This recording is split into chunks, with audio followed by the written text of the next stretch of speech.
TFNN. Headline News Update.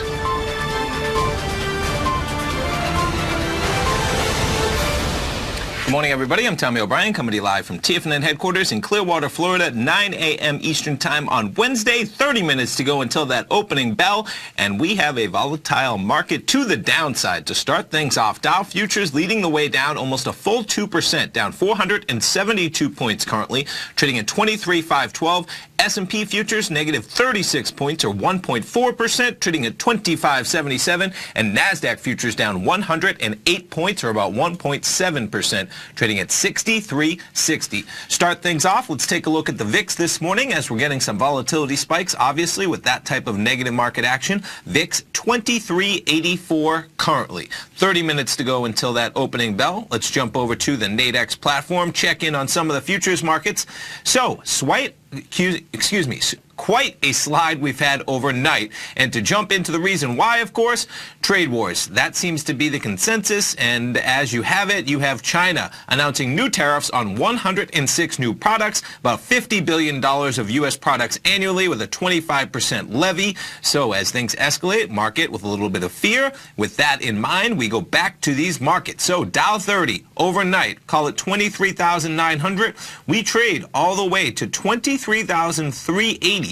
We're a good 140 points off the low this morning, and still Dow futures are down about 450 points.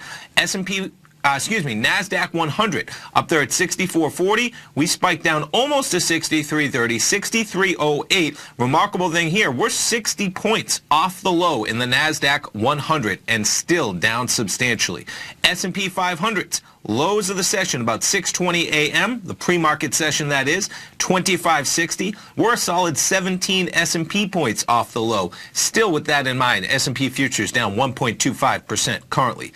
Gold, it would make sense. Gold getting a bid this morning, trading at 1351. Crude pulling back a bit. We'll get the EIA numbers for crude an hour and a half from right now. We'll be live on the air for those, trading 62.29. And Bitcoin hovering right around 7,088.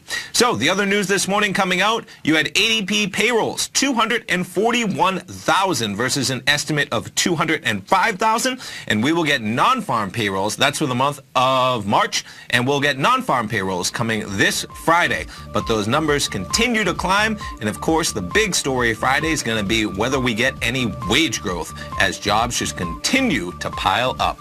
Stay tuned. Should be an interesting hour as we approach the opening bell with all markets down more than 1.3% currently for the major Dow, S&P, and NASDAQ. Larry Pezzimento coming up right now. I'll be back at 10 o'clock with Tom. Stay tuned. Have a great day, everybody.